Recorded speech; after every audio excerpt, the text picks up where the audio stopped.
নমস্কার। কথায় কথায় কথামৃত অনুষ্ঠানের ১৯তম পর্বে আপনাদের স্বাগত। সপ্তাহের ৬ দিন সোম থেকে শনিবার প্রাণারাম ইউটিউব চ্যানেলে এই অনুষ্ঠান আপনারা দেখতে পাচ্ছেন। আগে সময় ছিল ৮টা থেকে ৯টা, এখন ৯টা থেকে 10টা, সোম থেকে শনি। আর রবিবার দিন শ্রীরামকৃষ্ণের একজন পার্ষদের প্রসঙ্গ থাকছে এই অনুষ্ঠানে, ওই সময়তেই রাত্রির ৯টা থেকে 10টায়। আগে নেটওয়ার্কের অসুবিধা থাকার জন্যে অনুষ্ঠান সম্প্রচারে কিছু রদবদল করা হয়েছিল। এই পরিবর্তিত সময়সূচি পবিত্রবাবুর সঙ্গে কথা বলে, অর্থাৎ প্রাণারামের পবিত্র কুমার সুরের সঙ্গে কথা বলে এরকম সময়সূচি হয়েছে। এই সময়সূচি আশা করি যারা দেখছেন তাদের কাছে গ্রহণযোগ্য হবে, তাদের অসুবিধে হবে না।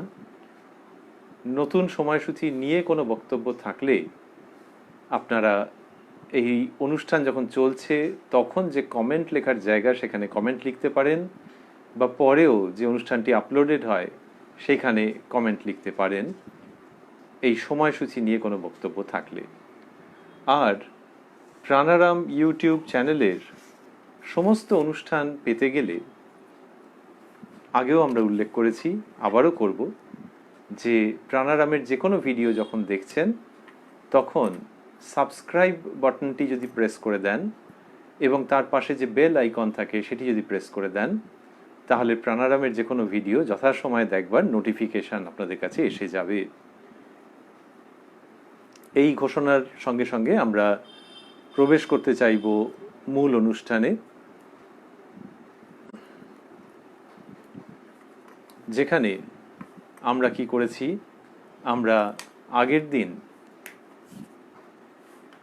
অর্থাৎ কথামৃত অনুষ্ঠানের যে আগের দিনটি, সেই অনুষ্ঠানে আমরা শুনেছি যে শ্রীরামকৃষ্ণ উপস্থিত হয়েছিলেন বিদ্যাসাগর মহাশয়ের বাড়িতে। তারিখটি ছিল 5ই অগাস্ট 1882। সেই দিন শ্রীরামকৃষ্ণ যে অনুপম ধর্ম প্রসঙ্গ করছিলেন তার মধ্যে আমরা ছিলাম। আমরা একাধিক দিন ধরে এই অংশটির মধ্যে রয়েছি। আর আগের দিন আমরা যেটি শুনেছিলাম সেখানে শ্রীরামকৃষ্ণ বিজ্ঞানীর লক্ষণ বলেছিলেন, যিনি কিনা ব্রহ্মের সঙ্গে জীব জগতের অপূর্ব একাত্মতা অনুভব করেন। সেই সব প্রসঙ্গ করছিলেন ঈশ্বরচন্দ্র বিদ্যাসাগরের কাছে। আর আমরা ভাবছি যে তিনি এই কথাগুলি যাকে বলছিলেন, যাকে মূলত উদ্দেশ্য করে বলছিলেন, তিনি উপাধিতেই প্রকাশ বিদ্যার সাগর। কিন্তু শ্রীরামকৃষ্ণ যখন বলছেন তখন বিদ্যাসাগর মশাই শুধু যে সৌজন্য করে শুনছিলেন মাত্র তাই নয়, আমরা কথামৃততেই দেখেছি যে তিনি বন্ধু বান্ধবদের কাছে বলেও ফেলেছেন একবার যে বাহ, আজকে একটি নূতন কথা শিখলাম। বিদ্যাসাগর মশাই শিখছিলেন, আমরা শিখছি, আমরা নত হচ্ছি শ্রদ্ধায়, প্রণতিতে এবং সর্বান্তঃকরণ দিয়ে সম্মতিতে। শ্রী শ্রী রামকৃষ্ণ কথামৃত আমাদের এইভাবেই শিক্ষিত করছে, ঋদ্ধ করছে এবং আধ্যাত্মিক জগতের গূঢ় সংবাদ কথায় কথায় মনের কাছে নিয়ে উপস্থিত করছে। আজকের এই ১৯তম পর্ব আমরা ওই জায়গার থেকে ঢুকবো যেখানটাতে আমরা আগের দিন শেষ করেছিলাম। মোটামুটি সেই জায়গার থেকে ঢুকবো সেই শ্রী শ্রী রামকৃষ্ণ কথামৃতকে অবলম্বন করে, যার সূচনায় মাস্টারমশাই অর্থাৎ কথামৃতকার শ্রীযুক্ত মহেন্দ্রনাথ গুপ্ত মহাশয় উদ্ধৃত করেছেন। তব কথামৃতম তপ্ত জীবনম কবিভিরীঋতম কল্মষাপহম শ্রবণমঙ্গলং শ্রীমদাততম ভুবি গৃণন্তি ये ভূরিদা জনাঃ।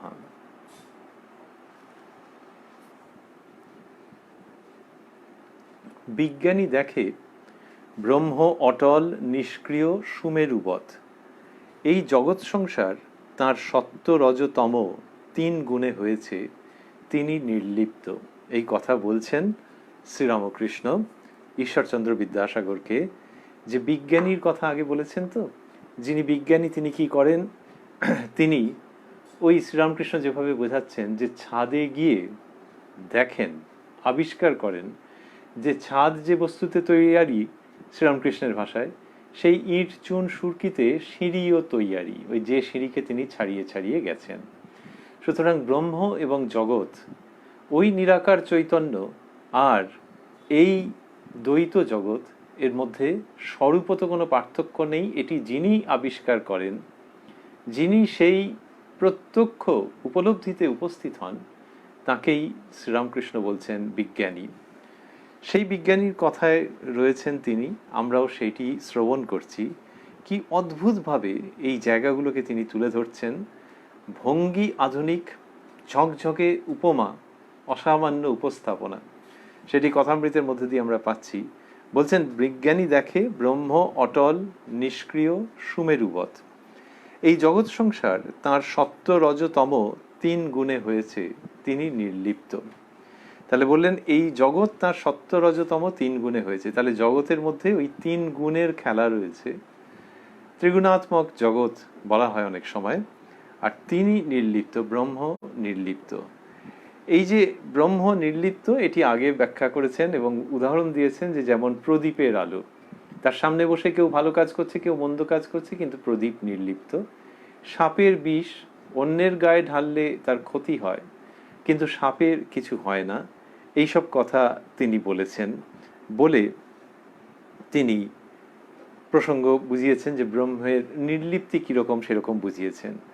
এখানে বললেন আবারও যে জগৎ সংসার তাঁর সত্যরজতম 3 গুণে হয়েছে, তিনি নির্লিপ্ত। বলতে বলতে তিনি বলছেন বিজ্ঞানী দেখে, এটি আগের দিন বলেছেন, আজকেও আমরা শুনছি, আগের দিন আমরা শুনেছি আর কি, সেই একই দিনের প্রসঙ্গ 5ই অগস্ট 1882 আমরা আগের দিন শুনেছি, আবারও শুনছি, কিন্তু এবার আবার নতুন রকমভাবে আসছে। এটি কীরকম বলছেন, বিজ্ঞানী দেখে যিনি ব্রহ্ম তিনি ভগবান, যিনি গুণাতীত তিনি সরৈশ্বর্যপূর্ণ ভগবান। মন, বুদ্ধি, ভক্তি, বৈরাগ্য, জ্ঞান এসব তাঁর ঐশ্বর্য। এমনিতে শাস্ত্রে ব্রহ্ম বলতে যাকে বলা হচ্ছে, ভগবান বলতে তফাৎ আছে। যে ব্রহ্মের মধ্যে আমরা আগের দিন একটু একটু শুনেছি এইসব প্রসঙ্গ, যে ব্রহ্মের মধ্যে কোনো আলাদা করে গুণ নির্দিষ্ট করা যায় না, কোনো ধর্ম, কোনো লক্ষণ নির্দিষ্ট করা যায় না ব্রহ্মের, তিনি এই সমস্ত কিছুর অতীত। আর ভগবান মানে যার গুণ রয়েছে, যিনি নারী না পুরুষ এইভাবে বর্ণনা করা যায় ইত্যাদি। তো যিনি গুণাতীত আর যিনি গুণসম্পন্ন, এ বলতে গেলেই তো 2 রকম হচ্ছে। কিন্তু শ্রীরামকৃষ্ণ বলছেন যে বিজ্ঞানী দেখে যিনি ব্রহ্ম তিনি ভগবান, যিনি গুণাতীত তিনি সরৈশ্বর্যপূর্ণ ভগবান। এই যে সরৈশ্বর্যপূর্ণ, ঐশ্বর্য, ব্রহ্মের মধ্যে ঐশ্বর্যের কোনো প্রশ্নই নেই, সমস্ত ঐশ্বর্যের ধারণার ঊর্ধ্বে তিনি। কিন্তু ভগবান তিনি সরৈশ্বর্যপূর্ণ। কিন্তু বিজ্ঞানী দেখছেন, তাহলে আগের কিন্তুটা হচ্ছে যে যারা ওই তফাৎ করেন যে নিরাকার সাকার, নির্গুণ সগুণ। আর এবারে কিন্তু বিজ্ঞানী আরেক ধরনের। সেই বিজ্ঞানীর যে থাক, বিজ্ঞানীর যে ক্যাটেগরি, তিনি কি দেখছেন, তিনি দেখছেন যিনি গুণাতীত তিনি সরৈশ্বর্যপূর্ণ ভগবান। এই জীবজগৎ, মন, বুদ্ধি, ভক্তি, বৈরাগ্য, জ্ঞান এসব তাঁর ঐশ্বর্য। অর্থাৎ ওই ব্রহ্মের মধ্যেই এইসব আছে, ব্রহ্মেরই একটি প্রকাশ। এরকম অন্যত্র শ্রীরামকৃষ্ণ বোঝাচ্ছেন যে সচ্চিদানন্দ সমুদ্র, কুল কিনারা নাই, অর্থাৎ সেই অনন্ত ব্রহ্মের, অনাদি অনন্ত ব্রহ্মের কথা বলছেন। বলছেন যে সেই সচ্চিদানন্দ সমুদ্রের স্থানে স্থানে ভক্তিহিমে বরফ হয়েছে। ভক্তিহিমে অর্থাৎ ভক্তের ভক্তি, তার যে কুলনেস, তার এমন ক্ষমতা যে ওই সচ্চিদানন্দ সাগরকে জায়গায় জায়গায় রূপ নিতে যেন বাধ্য করেছে। সেটি রূপ পরিগ্রহ করেছে কেন? ভক্তের কল্যাণের জন্যে। আবার জ্ঞান সূর্যের উদয় হলে সেই বরফ গলে গিয়ে সাগরেই লীন হয়ে যায়। এইখানে জ্ঞান এবং ভক্তি এবং নিরাকার এবং সাকার, এই দুটির অদ্ভুত সমন্বয় এবং প্রায় সহাবস্থান শ্রীরামকৃষ্ণ দেখাচ্ছেন, যে একটির থেকে আরেকটি দূরে নয়। ওই সাকারের বোধ আবার নিরাকার, নিরাকার থেকে সাকার, সাকার থেকে নিরাকার, এরকম হচ্ছে, কিন্তু স্বরূপত সেই জল। এইটি যে শ্রীরামকৃষ্ণ দেখাচ্ছেন, তিনি এখানে ব্যাখ্যা করছেন বিদ্যাসাগর মশাইয়ের কাছে আবার অন্যরকম ভাবে। সহাস্যে বলছেন, যে বাবুর ঘরদার নাই, হয়তো বিকিয়ে গেল সে বাবু কিসের বাবু বলতে সকলের হাস্য। কেন এই প্রসঙ্গটা এলো? বলছেন যে কোনো বাবু যদি থাকে, লোকে বলে বাবু, এদিকে বাবুর কি আছে না কিছুই নেই, বলে তাহলে বাবু বলছিস কেন? আবার যদি বা আছে, ঘরদোর সব ছিল, হয়তো বিকিয়ে গেল, তাহলে বিকিয়ে গেলে আবার কিসের বাবু বাবা তুমি? তা এইরকম লোকে বলবে যে বাবু বুঝলাম জমিদার, অনেক কিছু ছিল, তারপর সব বিক্রি বিক্রি হয়ে গেছে, নিলামে উঠে বিক্রি হয়ে গেছে, তারপরও জমিদার বলতে হবে? কিসের জমিদার? কোনো ঐশ্বর্য নেই তো। এটি শ্রীরামকৃষ্ণ যখন বলছেন তখন এমনভাবে বলছেন মনে হয় যে সকলে হেসে ফেলছেন। আবার তিনি কি বললেন? যে সহাস্যে নিজে হেসে হেসে শুরু করলেন যে বাবুর ঘরদার নাই, হয়তো বিকিয়ে গেল, সে বাবু কিসের বাবু, এই বলতে সকলে হেসে ফেলেছেন। তার মানে ওই ভঙ্গির মধ্যে এমন কিছু আছে, উপস্থাপনার একটা কন্টেন্টের জায়গা আছে, আর ভঙ্গির মধ্যেও মনে হয় এমন কিছু ছিল যে সকলে হেসে ফেলেছেন। তখন তারপর শ্রীরামকৃষ্ণ বলছেন, ঈশ্বর ষড়ৈশ্বর্যপূর্ণ, সে ব্যক্তির যদি ঐশ্বর্য না থাকতো তাহলে কে মানত, বলতে আবার সকলের হাস্য। এটা একটা খুব সূক্ষ্ম জায়গাতে তিনি চলে এসেছেন এবং অদ্ভুত জায়গাতে তিনি চলে এসেছেন। তিনি বলছেন যে ওই যে ব্রহ্মের যে ধারণা, নিরাকার নির্গুণ, কিন্তু তার কোনো গুণ নাই, তার কোনো ঐশ্বর্য নাই।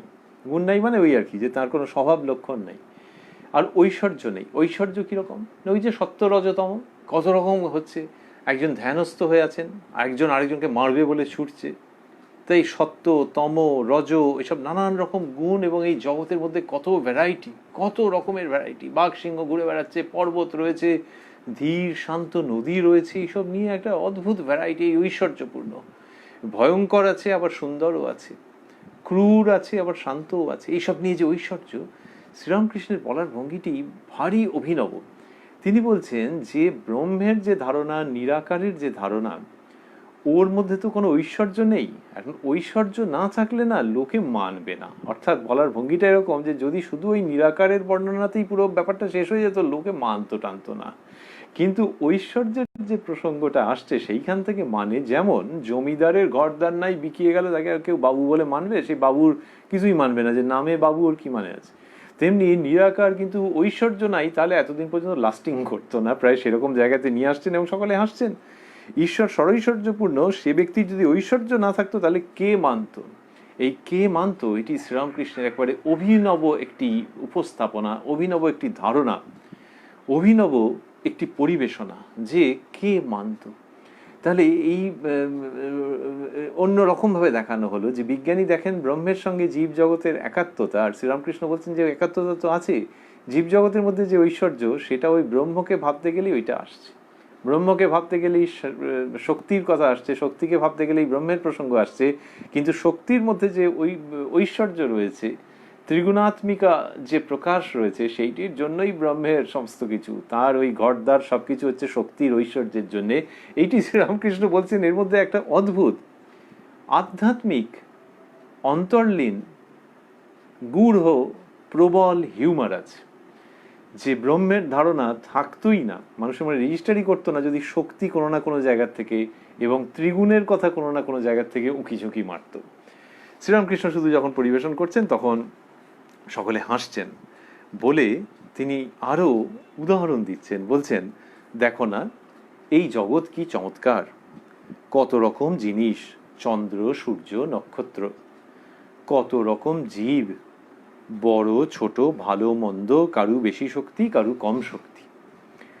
এই যে বললেন যে দেখো না এই জগৎ কি চমৎকার, কত রকম জিনিস, চন্দ্র সূর্য নক্ষত্র। আমরা সাধারণত যখন বলি তখন চন্দ্র সূর্য নক্ষত্র মানে এগুলো কি গ্রহ না উপগ্রহ না কিরকম? আবার নক্ষত্রের কথা এসেও গেছে, তাহলে চন্দ্র সূর্য গ্রহ উপগ্রহ নাকি? একটু বড়দের কাছে বলবার সময় ওইগুলো সাধারণত আমরা ওই সব ভাষা ব্যবহার করি। শ্রীরামকৃষ্ণ বললেন যে কত রকম জিনিস, এটা কাদের কাছে বলে? এটা ছোটদের কাছে বলে। ছোটদের সঙ্গে যখন আলোচনা হয় সেই তাদের কাছে বলে। শ্রীরামকৃষ্ণ যখন বলছেন তখন ওরকম একটা শিশু সুলভ ভাব রয়েছে, শিশু সুলভ, শিশুর মতো। তবে যিনি পরমহংস, তার দিক থেকে দেখতে গেলে খুব একটা না, কিন্তু এই পরমহংসের মধ্যে পাওয়া যাচ্ছে। তিনি নিজেও বলতেন যে পরমহংসের কখনো বালক ভাব, কখনো অন্য রকমের ভাব, কিন্তু এই বালক ভাব যুক্ত পরমহংস খুব বেশি দেখতে পাওয়া যায় না। শ্রীরামকৃষ্ণের মধ্যে সেই প্রকাশ অপূর্বভাবে দেখতে পাওয়া যাচ্ছে। এবং সেখানে তিনি কি বলছেন, কত রকম জিনিস, চন্দ্র, সূর্য, নক্ষত্র, আর তার আগে বলেছেন দেখো না এই জগৎ কি চমৎকার। তাহলে এই যে বলছেন দেখো না এই জগৎ কি চমৎকার, এটা দেখানোর ভঙ্গি। প্রসঙ্গটা কি? প্রসঙ্গটা হচ্ছে যে এই যে এত ভ্যারাইটি আছে না, এইটাই জগতের বিশেষত্ব। এবং এই জন্যেই ব্রহ্মেরও যে অস্তিত্ব, ব্রহ্মের যে স্বীকৃতি, সেটাও এতটা ক্যারি করছে এই ভ্যারাইটির জন্যে, বৈচিত্র্যের জন্যে। এবং সেখানে কত রকম জিনিস, চন্দ্র, সূর্য, নক্ষত্র, এই যে জিনিস বলছেন, জিনিস কাকে বলে? জিনিস বলে যখন অনেক কিছু নিয়ে একটা কেউ খেলা করছে, অনেক কিছু নিয়ে খেলা করছে, একটা পুতুল কিনে এনেছে একটা সাহেব কি আরেকটা শ্রমিক, এসব নিয়ে এনেছে, এনে বাচ্চা ছেলে যখন না সব মিশিয়ে ভিজিয়ে দিয়েছে, সাহেব লুটোপুটি খাচ্ছে, শ্রমিক উল্টো হয়ে শুয়ে আছে, তো সেই ওরকমগুলো নিয়ে খেলা করছে, তখন তার কাছে ওগুলো হচ্ছে কতগুলো জিনিস। একটা বন্দুকও আছে, আবার একটা পাতি হাঁসও আছে, বন্দুক আর পাতি হাঁস পাশাপাশি অবস্থান করছে, আবার একটা উল্টে গেছে, অনেকগুলো জিনিস। খেলিছ এ বিশ্ব লয়ে বিরাট ও শিশু আনো মনে। শ্রীরামকৃষ্ণ যখন বর্ণনা করছেন তখন এই ভঙ্গিটি আসছে, কত রকম জিনিস, চন্দ্র, সূর্য, নক্ষত্র। এটি ঠিক এমনিতে বয়োবৃদ্ধ মানুষ, ম্যাচিওর্ড অ্যাডাল্ট যেভাবে বলে থাকেন সেই ভঙ্গিটা নয়। হি ইজ ডিলিং উইথ চন্দ্র, সূর্য, নক্ষত্র, but the mindset is absolutely child like. এটি ওই বিরাট শিশু যেরকমভাবে আনমনে খেলা করেন, শ্রীরামকৃষ্ণ সেইভাবে করছেন, এবং তার শ্রীমুখ থেকে সেইভাবে কথামৃত নিঃসৃত হচ্ছে, যেটি আমরা শুনছি কথায় কথায় কথামৃত অনুষ্ঠানে সপ্তাহে 6 দিন, সোম থেকে শনিবার। পরিবর্তিত সময়সূচি হচ্ছে রাত্রির 9টা থেকে 10টা প্রাণারাম ইউটিউব চ্যানেলে। আর রবিবার দিন ওই সময় অর্থাৎ রাত্রি 9টা থেকে 10টা শ্রীরামকৃষ্ণের একজন পার্শ্বদ প্রসঙ্গ। সামনের রবিবার রয়েছে ধ্যান ও শান্ত শিবানন্দ, এই প্রসঙ্গ শ্রীমৎ স্বামী শিবানন্দজি বা মহাপুরুষ মহারাজের প্রসঙ্গ। আমরা রয়েছি এই অনুষ্ঠানে, আমরা রয়েছি 5ই আগস্ট 1882 শ্রীরামকৃষ্ণের পদপ্রান্তে, যেখানে তিনি এইসব কথা ব্যাখ্যা করলেন যে জগতে কত রকম আছে। বলতে বলতে বলছেন কত রকম জীব, বড় ছোট, ভালো মন্দ, কারো বেশি শক্তি কারো কম শক্তি। ঠিক যেরকমভাবে বড়রা ছোটদের হাত ধরে ধরে নিয়ে যান, সেই রকমভাবে দেখা যে এই দেখো এই দেখো এই দেখো এরকম সব রয়েছে। আর বড়রা দেখতে গেলে আবার দুই দুই হতে পারে, যেটা ভালো এটা মন্দ, কিন্তু ছোট যখন দেখে তখন সে হাঁ করে দেখে। সে যখন কার্টুন দেখে তখন ভালো লোকটাকেও হাঁ করে দেখে, দুর্বৃত্তকেও হাঁ করে দেখে যে কীরকম সে করছে, নানান রকম। এই যে শিশুর দৃষ্টি, আর যত বড় হয় তত তার অন্য রকমের ভেদাভেদ আসে। কিন্তু শিশুর দৃষ্টিতে যে দেখা, ওটা কখন ভালো? ওটা শিশু অবস্থায় ভালো। বড় হয়ে গেলে তো নিশ্চয়ই দুই দুই দেখবে, কিন্তু তারপরে যখন আরো বড় হবে, আধ্যাত্মিকভাবে যখন আরো পরিপূর্ণ হবে, তখন আবার ওই শিশুর অবস্থাটা ফেরত আসে। But this is not senility. এই যে শিশুর অবস্থাটা ফেরত আসছে, তার মানে জগৎ জীবন সম্পর্কে ওর অন্য রকমের গ্রহিষ্ণুতা আসছে। তিনি ভালো মন্দের তফাৎ জানেন, তার কাছে যারা আসছে তাদেরকে উপযুক্তভাবে উপদেশ দেন যে তুমি এই জায়গাটা পরিহার করো, এই জায়গাটা গ্রহণ করো, এরকমভাবে বলেন। কিন্তু যাকে পরিহার করতে বলছেন, যাকে গ্রহণ করতে বলছেন, এই দুটিকেই তিনি অন্তরে সর্বান্তঃকরণে গ্রহণ করে বসে আছেন। এইটি হচ্ছে স্পিরিচুয়াল অ্যাডাল্টহুড, ম্যাচিওর্ড মানুষের লক্ষণ স্পিরিচুয়ালি। তো শ্রীরামকৃষ্ণ সেই রকম দৃষ্টিভঙ্গি, সেই দৃষ্টিভঙ্গির থেকে বলছেন বড় ছোট, ভালো মন্দ, কারু বেশি শক্তি কারু কম শক্তি। যেই এটি বলেছেন, ঈশ্বরচন্দ্র বিদ্যাসাগর মশাই একটা পয়েন্ট অফ অবজেকশন মতো তুলেছেন, যে একটা আপত্তি আছে। বলছেন বিদ্যাসাগর, মাস্টারমশাই লিখছেন, বিদ্যাসাগর তিনি কি কারুকে বেশি শক্তি কারুকে কম শক্তি দিয়েছেন? তার মানে এই জায়গাটা কিরকম যেন একটা লাগলো, যে কাউকে বেশি শক্তি দিয়েছেন কাউকে কম শক্তি দিয়েছেন। তিনি তো এই তো সকল জীবের মধ্যেই তিনি আছেন, তাহলে কাউকে বেশি শক্তি কাউকে কম শক্তি, এখানটা ইন্টারাপ্ট করেছেন ঈশ্বরচন্দ্র বিদ্যাসাগর। এমনিতে ইন্টারাপ্ট করলে শ্রীরামকৃষ্ণ কিছু বলতেন না, কত সময় তো প্রশ্ন এসছে, কিন্তু এই ইন্টারাপশনটাই, বাধা প্রদানটা, এটা কেমন কেমন যেন হয়ে গেছে বোধহয়। শ্রীরামকৃষ্ণ বলছেন তিনি বিভু রূপে সর্বভূতে আছেন, পিঁপড়েতে পর্যন্ত, কিন্তু শক্তি বিশেষ।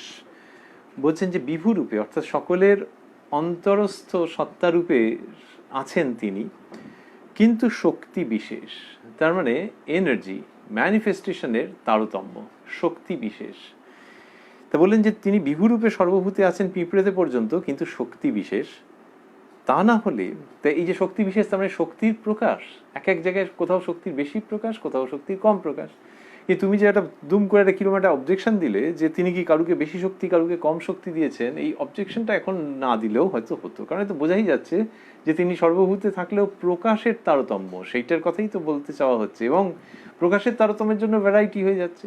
এই বৈচিত্র্য হচ্ছে, এই বৈচিত্র্যের কথাতে শ্রীরামকৃষ্ণ আবার ফেরত আসবেন, কিন্তু তার সঙ্গে একটু বিদ্যাসাগর মশাইকেও মানসিকভাবে ঝাঁকুনি দিয়ে, ভারী চমৎকার বলছেন যে কিন্তু শক্তি বিশেষ, তা না হলে একজন লোকে 10 জনকে হারিয়ে দেয়, আবার কেউ একজনের কাছ থেকে পালায়, আর তা না হলে তোমাকেই বা সবাই মানে কেন? তোমার কি শিং বেরিয়েছে দুটো? হাস্য। বিদ্যাসাগর মশাইকে বললেন যে তোমার কি শিং বেরিয়েছে দুটো, এই কথা বলেছেন। আমরা ভাবছি যে শ্রীরামকৃষ্ণ ওই পয়েন্টটাতে আনছেন, তা বললেন যে তা না হলে একজন লোকে 10 জনকে হারিয়ে দেয়, আবার কেউ একজনের কাছ থেকে পালায়, তার মানে সবাই পালাচ্ছে আর কি একজনের কাছ থেকে, আবার তা না হলে তোমাকেই বা সবাই মানে কেন? তাহলে ওই কেউ দুর্বৃত্ত, কেউ অতি ধীর স্থির প্রকৃতির, তাহলে কাউকে দেখলে সবাই পালাচ্ছে আর কারুর কাছে সকলে আসতে চাইছে, এটা হচ্ছে কেন? ওই শক্তির তারতম্য আছে। আর তা না হলে তোমাকেই বা সবাই মানে কেন, এই বলতে গিয়ে বলেন তোমার কি শিং বেরিয়েছে দুটো, মানে তোমাকে যে মানে তার মানে তোমার মধ্যে শক্তির বেশি প্রকাশ আছে। অন্যভাবে হচ্ছে যে সবাই, তা না হলে সবাই বিদ্যাসাগর হতো, সকলেরই দরিদ্রের জন্য মন কাঁদতো, তা তো কাঁদেনি, তোমার হয়েছে, তো সেই জন্য এসছে। তো এইটা বুঝতে পারছো না, এইরকম ভাবে বলার ভঙ্গি, এবং সেখানে ওইটা যে তোমার কি শিং বেরিয়েছে দুটো। আমরা ভাবছি যে মাস্টারমশাই যখন বর্ণনা দিয়েছেন বিদ্যাসাগর মশাইয়ের, তখন লিখেছেন যে তাকে ফিজিক্যালি কিরকম দেখতে, অল্প অল্প বর্ণনা দিয়েছেন, উন্নত ললাট ইত্যাদি বলেছেন, কিন্তু সেটা বলা একরকম, আর শ্রীরামকৃষ্ণ বলেন তোমার কি শিং বেরিয়েছে দুটো, তা এটা বলছেন বিদ্যাসাগর মশাইকে, যিনি ওর থেকে বয়সে 16-17 বছরের মতো বড়। তো এইটি অদ্ভুত ব্যাপার যে বিদ্যাসাগর অত শিক্ষিত, মানি পণ্ডিত ব্যক্তি, একরোখা একবারে মুখে যা আসে বলে দেন, ঊর্ধ্বতন কর্তৃপক্ষের সঙ্গে বেশ কয়েকবার ওই নিয়ে হয়েছে মনোমালিন্য, চাকরি ছেড়ে বেরিয়ে চলে এসছেন সেই বিদ্যাসাগর মশাই, ওই রকম স্টলওয়ার্ড মেন্টালি। তো সেই তিনি, তাকে শ্রীরামকৃষ্ণ বলছেন তোমার কি শিং বেরিয়েছে দুটো। তো এইটা যখন বলছেন, এটা শ্রীরামকৃষ্ণের যে আধ্যাত্মিক প্রজ্ঞা, সেটি উনি বয়সে অত ছোট হওয়া সত্ত্বেও নিজেকে এক্সপ্রেস করছে এবং এস্টাবলিশ করছে, সাবস্ট্যান্সিয়েট করছে বিদ্যাসাগর মশাইয়ের সামনে, যে একটা প্রজ্ঞা যখন কথা বলছে তখন বিদ্যাসাগর মশাই is listening to it silently. কিন্তু শ্রীরামকৃষ্ণটা বলার মধ্যে ওই রকম একটা ছিল যে তুমি কথার মাঝখানটা ইন্টারাপ্ট করলে, কিরকম ওই যে বললেন তিনি কি কারুকে বেশি শক্তি কারুকে কম শক্তি দিয়েছেন, তার মানে হচ্ছে যে আমার তো তা মনে হচ্ছে না, আপনি বলছেন বটে, এইটিতে শ্রীরামকৃষ্ণ ওরকম বলেছেন। কিন্তু যে শ্রীরামকৃষ্ণ মানুষকে এত ভালোবেসেছেন, তিনি সঙ্গে সঙ্গে বিদ্যাসাগরকে আবার অন্যভাবে জিনিসটা বোঝাচ্ছেন। কি মিষ্টি প্রসঙ্গ! বলছেন তোমার দয়া তোমার বিদ্যা আছে অন্যের চেয়ে, তাই তোমাকে লোকে মানে দেখতে আসে, তুমি একথা মানো কিনা? বিদ্যাসাগর মৃদু মৃদু হাসিতেছেন। কিরকম সুন্দর কথোপকথনের ভঙ্গি! ওই শিংটিং বেরোনোর পরেই যেন একেবারে পিঠে হাত বুলিয়ে আদর করার মতো ভঙ্গি। বললেন তোমার দয়া তোমার বিদ্যা আছে অন্যের চেয়ে, তাই তোমাকে লোকে মানে দেখতে আসে। এই যে অন্যের চেয়ে, তার মানে তোমার কথার এইখানেই উত্তর, যে তোমার যে দয়া বিদ্যা, সেটা কি অন্যের মধ্যে নেই? ঈশ্বর যেকালে তাদের মধ্যে আছেন, আছে তো, তা কিন্তু তোমার মধ্যে প্রকাশ বেশি, এবং সেই জন্য লোকে দেখতে আসে। এই প্রকাশেরই তারতম্যের কথা বলতে চাওয়া হয়েছিল বলে বলছেন তাই তোমাকে লোকে মানে দেখতে আসে, তুমি একথা মানো কিনা। আর এই মানো কিনা মহা মুশকিল। এই কথা মানি না বলবার যে জোন এই শ্রীরামকৃষ্ণ পুরোটা এক্সপ্লেন করে দিয়েছেন। আর মানি বললে হচ্ছে যে হ্যাঁ আমি একজন বড় কেউ বটে। তো মাস্টারমশাই লিখছেন যে বিদ্যাসাগর মৃদু মৃদু হাসিতেছেন, আমরা হলে মৃদু মৃদু ঘামতে আরম্ভ করতাম হয়তো। তাই এরকম ভাবে শ্রীরামকৃষ্ণ কথা বলছেন, এবং ওই পণ্ডিত মনস্বী বিদ্যাসাগর মশাইয়ের কাছে এইসব বলছেন, এবং বিদ্যাসাগরের ওই যে জায়গাটা একটু বুদ্ধির মধ্যে এবং একটু অ্যাকাডেমিক্সের যে একটা বাড়াবাড়ি থাকে অনেক সময় মানুষের মধ্যে, যা ব্যাপারটা ঠিক বুঝে গেছি, সেখানটা কিছুটা যেন স্তম্ভিত হয়ে গেছে, কিছুটা যেন হল্টেড হয়ে গেছে, কিছুটা যেন এক্সপোজড হয়ে গেছে। এই রকম জায়গার থেকে শ্রীরামকৃষ্ণ বলছেন শুধু পাণ্ডিত্যে কিছু নাই, তাকে পাবার উপায়, তাকে জানবার জন্যই বই পড়া। একটি সাধুর পুঁথিতে কি আছে একজন জিজ্ঞাসা করলে সাধু খুলে দেখালে, পাতায় পাতায় ওং রামঃ লেখা রয়েছে, আর কিছুই লেখা নাই। এটা শ্রীরামকৃষ্ণ বলছেন। তা বলছেন যে শুধু পাণ্ডিত্যে কিছু নাই। ওই যে বিদ্যাসাগর মশাই তো প্রচুর পড়াশোনা করেছেন, কিন্তু তাও ওনাকে এই কথাটা যে বললেন, এটা হয়তো শুধু এই জন্য নয় যে একটা কথার মাঝখানে উনি ইন্টারাপ্ট করেছিলেন বলে। আমরা এই অনুষ্ঠানে আগে শুনেছি, যারা কথামৃত এই জায়গাটি পড়েছেন তারাও জানেন নিশ্চয়ই, যে মাস্টারমশাই লিখেছেন যে একদিন বিদ্যাসাগর মশাইকে তিনি জিজ্ঞাসা করেছিলেন যে ঈশ্বর সম্বন্ধে, ধর্ম সম্পর্কে তার কি মত। তাতে ঈশ্বরচন্দ্র বলেছিলেন যে ওই দর্শন সম্পর্কে, যে আমার তো মনে হয় ওরা যা বুঝতে গেছে তা বুঝাতে পারে নাই, অর্থাৎ ও সে বেদ উপনিষদ এইসবের মধ্যে ঠিক হয়নি, যা বুঝতে গেছে বোঝাতে পারেনি। বোঝাতে পারেনি মানে দুটো মানে হতে পারে, একটা হচ্ছে যে ঠিক বোঝানোর ক্যাপাসিটি নেই, অনেক চেষ্টা করেছিল পারলো না। আরেকটা হতে পারে নিজেই বুঝতে পেরেছে, কি জানে, তারপর কে জানে, তারপর তো বোঝাবে। তা সুতরাং এনাদের এই বোঝানোর ব্যাপারগুলো কিরম গোলমেলে। এই যে প্রসঙ্গ মাস্টারমশাই কাছে করেছিলেন, মাস্টারমশাই সেটি শ্রীরামকৃষ্ণকে বলেছিলেন কিনা আমরা জানি না, কিন্তু বলে থাকুন বা না থাকুন, শ্রীরামকৃষ্ণ কি অদ্ভুত সুন্দর এবং উপযোগীভাবে উপযুক্ত ক্ষণে এই কথাটি বললেন, শুধু পাণ্ডিত্যে কিছু নাই। আমরা মানুষকে শিক্ষিত করতে গিয়ে, মানুষকে ত্রুটি অপসারণ করতে গিয়ে কত সময় লোককে হার্ট করে ফেলি, তাকে আহত করে ফেলি, এমন কথা বলি যে যাতে সে মনক্ষুণ্ণ হয়ে যায়। তার তো একটা মর্যাদা আছে, সেই মর্যাদায় আঘাত পড়ে। কিন্তু শ্রীরামকৃষ্ণ মানুষকে গড়ে পিটে নিচ্ছেন, কি অদ্ভুতভাবে কোনো মানসিক আঘাত দিচ্ছেন না। আমরা কি করে বুঝছি আঘাত দিচ্ছেন না? বিদ্যাসাগর যদি আহত হয়ে থাকেন, বিকেল 4টেই গেছেন বিদ্যাসাগর মশাইয়ের বাড়িতে এবং রাত্রি 9টা পর্যন্ত কথাবার্তা হয়েছে, এই যে 5 ঘন্টা। বিদ্যাসাগর মশাই ওরকম ফাঁকা সৌজন্য করার মানুষ ছিলেন না, যে কথাবার্তাগুলো খুব মনোপুত না হলেও তিনি শুনতেই থাকবেন। আর মধ্যস্থতাকারী তিনি তো শ্রীম বা মাস্টারমশাই, তিনি বিদ্যাসাগর মশাইয়ের অধীনে কাজ করেন। সুতরাং দের ইজ নো কম্পালশন যে ওই কথাবার্তা অতক্ষণ ধরে হতে হবে। বিদ্যাসাগর মশাই কিছু পাচ্ছেন বলেই তো শুনছেন। তো সেই তিনি যখন একটা ওরকম বেফাঁস কথা বলে ফেলেছেন, আর তার ওই মনোভাবের মধ্যে ওরকম ছিল, সেইগুলো যখন শ্রীরামকৃষ্ণ অ্যাড্রেস করছেন এবং বিদ্যাসাগর মশাইকে আস্তে আস্তে আস্তে আস্তে তার কাছে জিনিসগুলোকে ক্লিয়ার করছেন, তখন কিন্তু কোথাও আহত করছেন না। এইটি শ্রীরামকৃষ্ণের শিক্ষাদানের অনুপম বিশেষত্ব। এবং ওই যে বললেন শুধু পাণ্ডিত্যে কিছু নাই, এইটি তিনি বলছেন বিদ্যাসাগরের কাছে। আবারও আমরা ওখানটাতে দাঁড়াচ্ছি যে বিদ্যার সাগর যিনি, এরুডাইট স্কলার, তাঁর কাছে বলছেন শুধু পাণ্ডিত্যে কিছু নাই।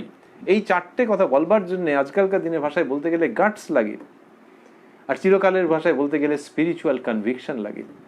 একটা আধ্যাত্মিক প্রত্যয় ভেতরে না থাকলে বিদ্যাসাগরের কাছে দাঁড়িয়ে একজন কেউ বলবেন, আজকের দিনের একজন উপাচার্য বা একজন আচার্য, তার কাছে দাঁড়িয়ে এই কথাটা বলা যাবে যে শুধু পাণ্ডিত্যে কিছু নাই? লোকে বলবে যে ওরে বাবা, এ তো অনেক লেখাপড়া করেছে, সুতরাং শুধু লেখাপড়া করে স্যার কিছু হবে না, এরকম তো আমরা বলতে পারবো না, ভয় লেগে যাবে। শ্রীরামকৃষ্ণ বলছেন, যে শ্রীরামকৃষ্ণ কামারপুকুরে টোলের পড়াশোনাও শেষ করলেন না, তার অনেক আগেই বেরিয়ে চলে এলেন। ওই শুভঙ্করী আঁকে ধাঁধা লাগছে আর ওই চালকলা বাঁধা বিদ্যা আমি শিখবো না। বিদ্যা অর্জনকে খারাপ বলেননি, কিন্তু he preferred not to stay in it for long, বেরিয়ে চলে এলেন।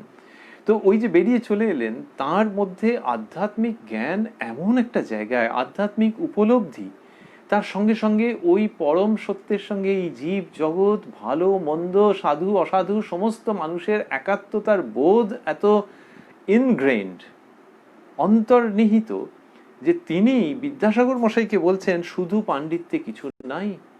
এটা এই যে শুষ্ক স্কলারশিপ, তার বিরুদ্ধে সুইট স্পিরিচুয়াল আর্টিকুলেশন তার অন্যতম উদাহরণ। শ্রীরামকৃষ্ণ দিব্যি বলে দিলেন শুধু পাণ্ডিত্যে কিছু নাই, এবং বিদ্যাসাগরের ডেরায় বসে বললেন। দক্ষিণেশ্বরে নিজের ঘরে বসে বললে একরকম ছিল, বিদ্যাসাগরের বাড়িতে বসে বলছেন শুধু পাণ্ডিত্যে কিছু নাই। অদ্ভুত উক্তি, এবং তার মধ্যে দিয়ে যেন স্পিরিচুয়াল ব্রিলিয়েন্স শাইন করছে, আধ্যাত্মিক জ্যোতি বিকীর্ণ হচ্ছে এই উক্তির মধ্যে থেকে। বললেন যে তাকে পাবার উপায়, তাকে জানবার জন্য এই বই পড়া, অর্থাৎ এই সমস্ত বইটই যে পড়া, জ্ঞান যদি ভাবা যায় সেটা হচ্ছে যে ঈশ্বরকে পাওয়ার জন্য, ঈশ্বরকে বোঝবার, তাকে পাওয়ার জন্য, তাকে জানবার জন্য। বলে উদাহরণ দিচ্ছেন যে একজন সাধুর পুঁথিতে কি আছে একজন জিজ্ঞাসা করলে, সাধু খুলে দেখালে, তাই একজন জিজ্ঞেস করলেন যে আপনার পুঁথিতে কি আছে। কেন জিজ্ঞেস করছে হঠাৎ সাধুকে? দুটো দিক আছে। একটা হচ্ছে যে অনুমান করা যায় যে সেই সাধু বিরাট মহাত্মা, একজন বিরাট বড় মাপের পুরুষ, তাকে দেখে আরেকজনের খুব ভালো লেগেছে। নাহলে সাধুকে খামোখা জিজ্ঞেস করবে কেন যে আপনার মহারাজ আপনার বইতে কি আছে, পুঁথিতে কি আছে? তার মানে ওই সাধুর চরিত্র দেখে, সাধুর ভেতরকার জ্ঞান দেখে, সাধুর মুখে এমন কথা শুনেছেন যে বইপত্রে লেখা নেই, অন্য বড় বড় পণ্ডিতদের কাছে শোনেনি, কিছু তো একটা হবে। তো সেইখান থেকে নিশ্চয়ই জিজ্ঞেস করছেন, তো এইটা একটা অনুমান করা যায়। আরেকটি কি, যে একজন সাধুর পুঁথিতে কি আছে একজন জিজ্ঞাসা করলে, তো দেখেছে যে সাধুর সঙ্গে একটা পুঁথি রয়েছে। আমাদের অনুমান এগুলো, যে সাধুর সঙ্গে আর বাক্স প্যাঁটরা কিছু নেই, বিলঙ্গিংস বলে কিছু নেই, আর যা আছে সে বাক্স যে কেউ বাক্সের ডালা খুলে যে কোনো সময় কেউ দেখতে পারে। তো সেই জন্য সেই সাধুর কাছে কি আছে, যে ওনার যে এইরকম একটা উচ্চ অবস্থা, এটা কি করে হলো, সেইটা যখন ভাবছে তখন দেখতে পাচ্ছে যে সাধুর কাছে একটা পুঁথি রয়েছে। সাধুর কাছে পুঁথি, তার মানে কি ওই ব্যক্তির মনে হয়েছে যে এই পুঁথিতেই কিছু একটা আছে, ওনার এই বিরাট চরিত্র আর এই জ্ঞান এসবের পেছনে পুঁথিটাই হচ্ছে রহস্য। এবার দ্য সাধু or the Monk is not ইনঅ্যাক্সেসিবল, তাকে জিজ্ঞেস করা যায়। এই তো সাধুর লক্ষণ, যে তাকে একজন ভক্ত সে জিজ্ঞাসা করেছে, সাধারণভাবে জিজ্ঞাসা করেছে। শ্রীরামকৃষ্ণ বলছেন, একটি সাধুর পুঁথিতে কি আছে একজন জিজ্ঞাসা করলে সাধু খুলে দেখালে, যে এখানেও গোপন কিছু নেই। কিন্তু তাহলে এই লোকটা দেখেনি কেন, বাক্স প্যাঁটরা সবই তো খুলতে পারে, তার সংকোচ হয়েছে যে ওই পুঁথি আমি খুলবো, মহারাজের ওই পুঁথি আমি খুলবো না। কিন্তু এইরকম চরিত্রের মানুষ জিজ্ঞেস করেছে যে মহারাজ আপনার ওই পুঁথিতে কি আছে, তিনি খুলে দেখিয়েছেন, পাতায় পাতায় ওং রাম লেখা রয়েছে, আর কিছুই লেখা নাই। তার মানে ওই লোকটা অবাক হয়ে গেল যে রামের নাম শুধু লেখা রয়েছে পাতায় পাতায়। কি সুন্দর! স্বাধ্যায়ের একটি অঙ্গ বলা হয় যে ওই পুঁথিপত্র কপি করা, বহু সন্ন্যাসী এটি করে থাকেন, কপি করা মানে ওটার প্রতিলিপি করা। আগেকার দিনে কতজনে করতেন, যে তিনি কোথাও বক্তৃতা দিতে যান না, তিনি খুব বেশি কথা বলেন না, খুব যে গুছিয়ে কথা বলতে পারেন তাও নয়, কিন্তু অদ্ভুত ব্যাপার যে সেন্টের শিশি খুললেই যেমন গন্ধ আসে, তেমনি সেই সাধুর কাছে গেলেই পবিত্রতার গন্ধ পাওয়া যায়। তো অদ্ভুত ব্যাপার। তো তিনি কি করেন, তিনি ওই মাঝে মাঝে একটু কিছু বই পড়েন নিজের মতো, আবার কি সব লেখেন। কেউ যদি গিয়ে দেখে যে কি লিখছেন, দেখা গেল যে বই, হয়তো রামায়ণ কি মহাভারত কি হনুমান চালিসা কি কিছু, সেইটি থেকে দেখে দেখে দেখে দেখে তিনি লিখছেন। তাহলে লিখছেন কেন, এ কি জেরক্স কপি হবে, তা নয়, ওই নিজের মনের আনন্দে তিনি লিখছেন। এইটি একটি সাধু জীবনের অন্যতম অঙ্গ হিসেবে ভাবা হয়, যে ওইটি কপি করছেন, ভালো জিনিস সেটা কপি করছেন, আর কোনো উদ্দেশ্য নাই। ওইটা মনের হাতের মধ্যে দিয়ে, মস্তিষ্কের মধ্যে দিয়ে, হৃদয়ের মধ্যে দিয়ে পুরো সত্তায় থেকে যাচ্ছে ওই পবিত্র কথাগুলি। তো এইটি সাধু করে থাকেন। তাই এই সাধুর ক্ষেত্রে দেখা যাচ্ছে যে পাতায় পাতায় ওং রাম লিখে রেখেছেন, রয়াকার ম বিসর্গ।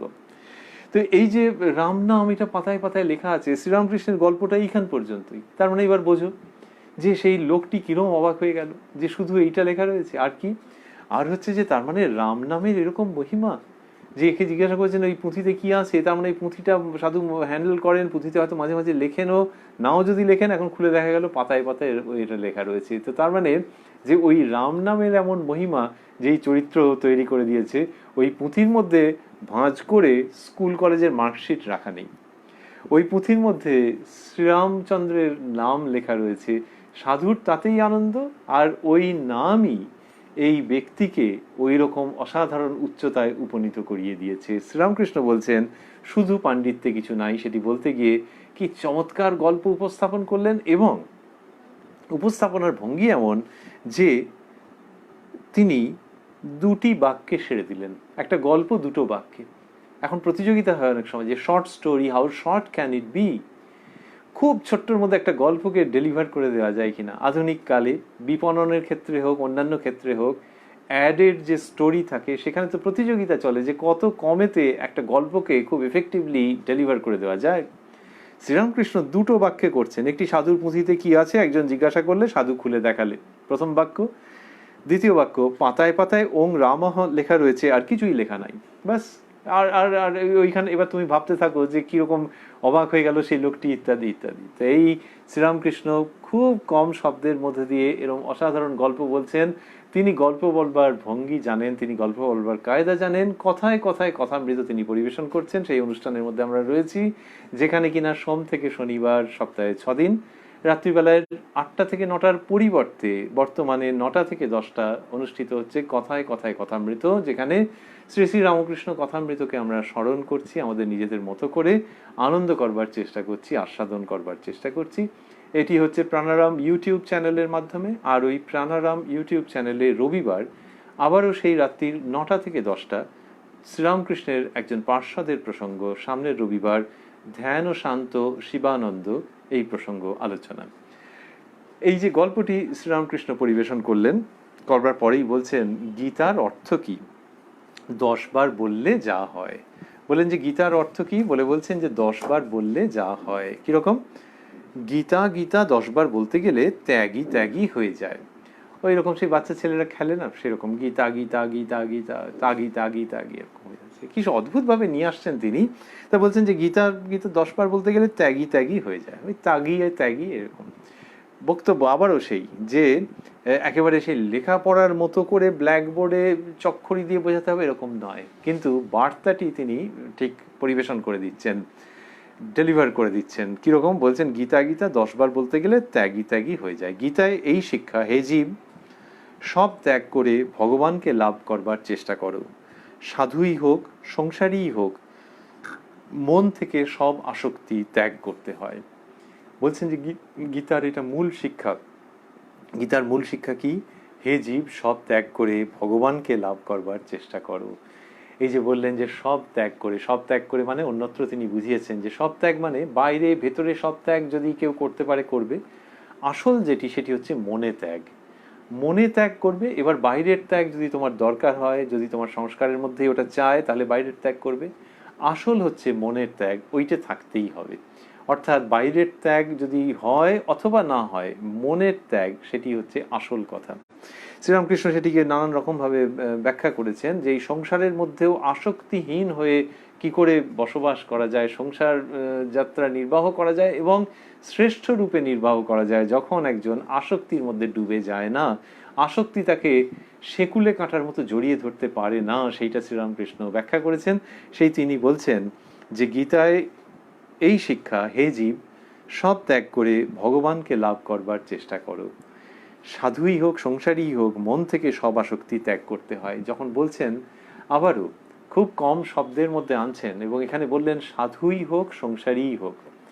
মাস্টারমশাই লিখবার সময় স্বাভাবিক কারণে জ্যোতিচিহ্ন দিয়েছেন সাধুই হোক কমা সংসারী হোক, কিন্তু শ্রীরামকৃষ্ণ যখন বলছেন বাচন ভঙ্গির মধ্যে যেটা থাকে সেরকম এরকম কমা তো আর থাকে না, হয়তো একটু টেম্পোরারি পজ থাকে আলাদা করে বোঝানোর জন্য, কিন্তু ধরতে পারা যায় না সাধুই হোক সংসারী হোক, এই তো বলছেন।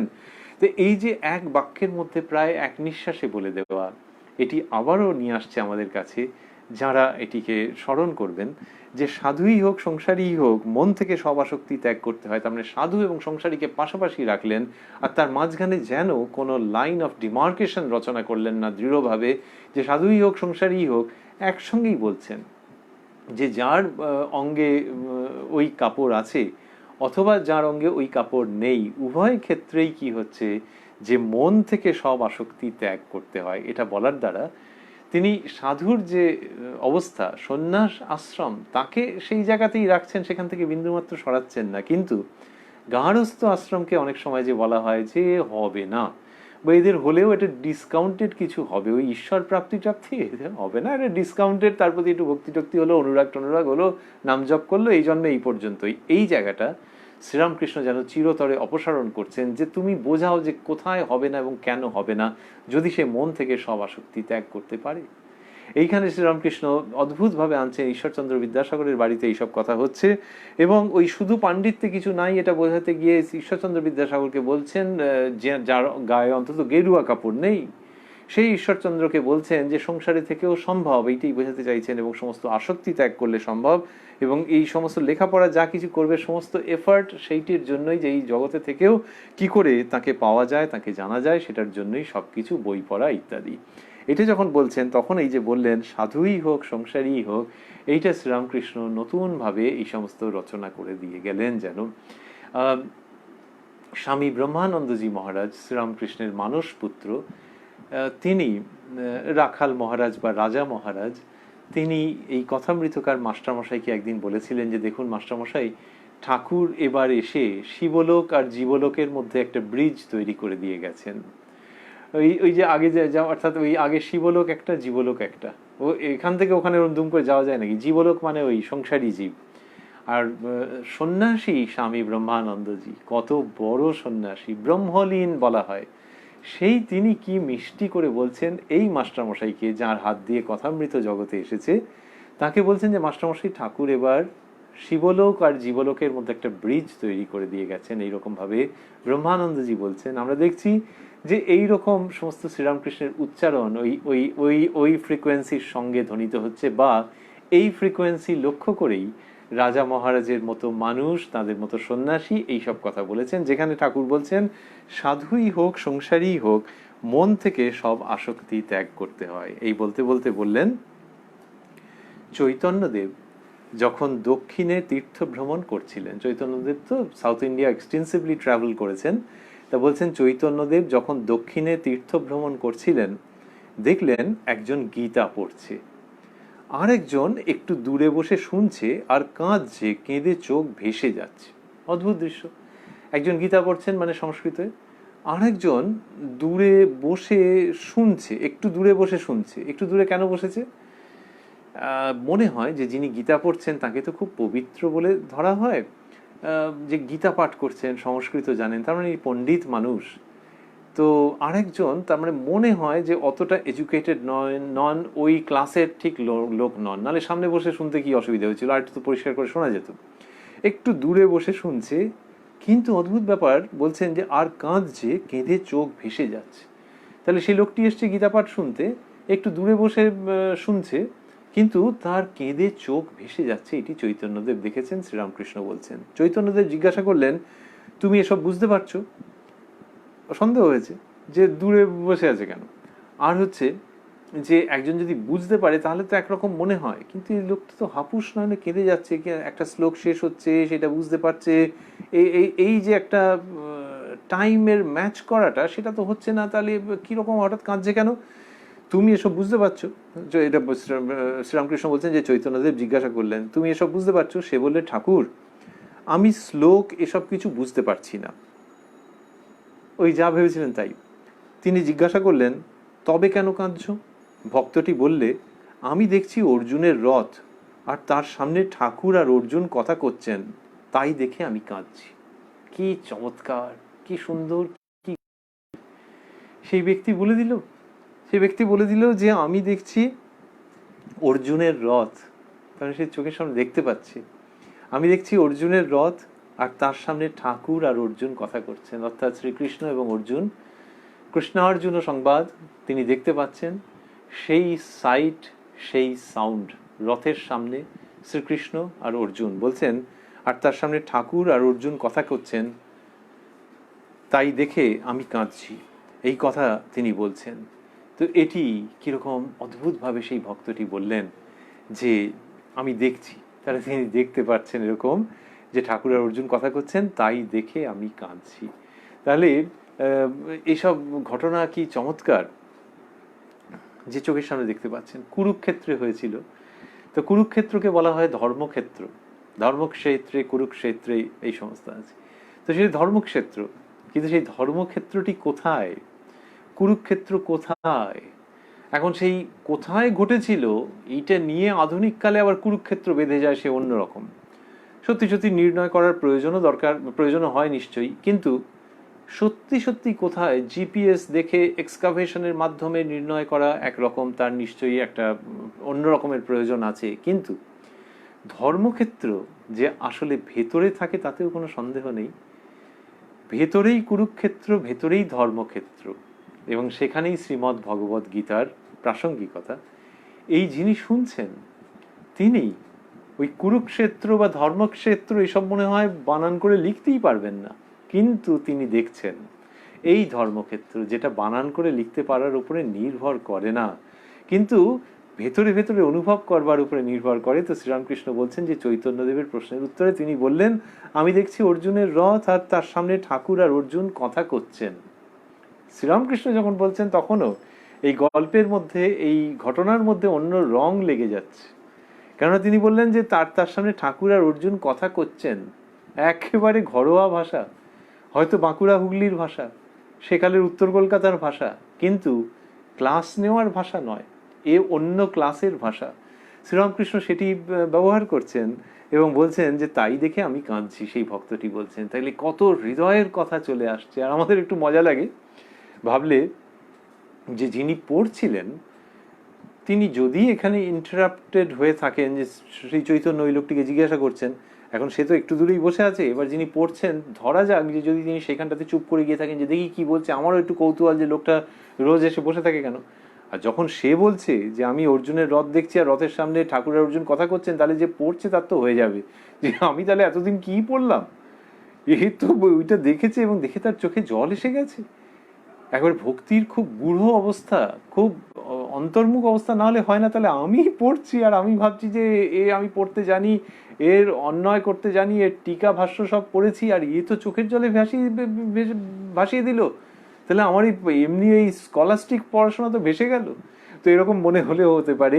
তো এর মধ্যে ওইরকম একটা হালকা ইঙ্গিতের মতো রয়েছে। আসল কথাটি সেটি হচ্ছে যে শ্রীরামকৃষ্ণ দেখাচ্ছেন যে শুধু বিদ্যা শিক্ষায় কি হবে। তিনি বলেছেন, একটু আগে আমরা শুনেছি, শুধু পাণ্ডিত্যে কিছু নাই, সেইটি বোঝাবার জন্যে এই সমস্ত প্রসঙ্গ বললেন। এই সমস্ত প্রসঙ্গ যখন শ্রীরামকৃষ্ণ বলছেন তখন সকলে শুনে বিমোহিত হয়ে যাচ্ছেন, আমরা বুঝতেই পারি। কেন না, এই যে খুব নির্দিষ্ট প্রসঙ্গ কিন্তু খুব গভীর প্রসঙ্গ, খুব সহজ কথা তো নয়, গভীর প্রসঙ্গ যে ঈশ্বরকে ভালোবাসতে হবে।